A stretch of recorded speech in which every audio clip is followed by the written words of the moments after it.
नवी मुंबई में रिश्तों को शर्मसार करने वाली और दिल दहला देने वाली घटना सामने आई है।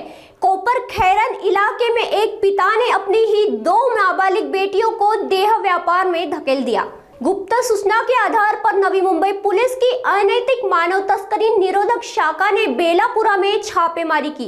कार्रवाई के दौरान 16 और 14 वर्ष की दो नाबालिग लड़कियों को छुड़ाया गया। जांच में खुलासा हुआ कि आरोपी पिता एक दलाल के जरिए अपने बेटियों को अलग अलग ग्राहकों तक पहुंचा रहा था।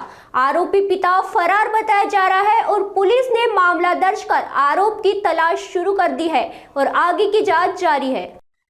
नवी मुंबई पोलीस आयुक्तालयाच्या हद्दीमधील जे अनैतिक मानवी वाहतूक प्रतिबंध कक्ष आहे AHQ, त्याचे आमचे वपुनी पृथ्वीराज घोरपडे आणि त्यांच्या टीमला अशी बातमी मिळाली होती की एक एजंट एका अल्पवयीन मुलीला विकण्यासाठी CBD बेलापूर हद्दीमध्ये येणार आहे।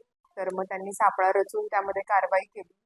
तर त्या ठिकाणी तो एजंट आणि दोन अल्पवयीन मुली, एकीचं वय 14 वर्ष आणि एकीचं वय 16 वर्ष अशा पीडिता मिळून आल्या आणि त्यांची आम्ही सुटका केलेली आहे। तपासामध्ये असं निष्पन्न झालेलं आहे की त्या दोन मुलींच्या वडिलांनीच ह्या एजंट मार्फत त्या मुलींना वेश्या व्यवसायासाठी पाठवलं होतं आणि त्यामध्ये जवळपास एका मुलीची किंमत 1.5 लाख रुपये अशी ठरली होती। त्यापैकी 1.25 लाख रुपये त्या मुलीच्या वडिलांना मिळणार होते आणि 25,000 रुपये एजंटला मिळणार होते।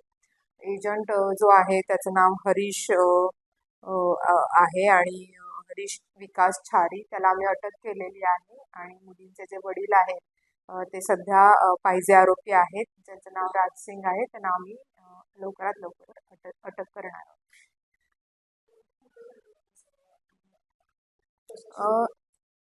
जनरली हॉटेलमध्ये अशा प्रकारच्या अल्पवयीन मुलींना प्रवेश देत नसल्यामुळे हा एजंट त्यांना म्हणजे जे गिराईक आहे त्यांना कुठल्याही पाहिजे त्या लोकेशनला पोचवणार होता। पैकी मग ते CBDच्या सार्वजनिक एका रस्त्यावरती के-स्टार हॉटेलच्या समोर सापळा रचण्यात आला होता आणि त्यांना त्या ठिकाणी बोलवलं होतं आणि त्या ठिकाणी ती कारवाई झालेली आहे।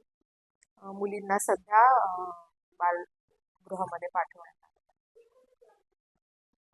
एकूण एक एजंट आणि त्याचे वडील असे 2 आरोपी आणि 2 पीडित अल्पवयीन मुलींची सुटका करण्यात आली।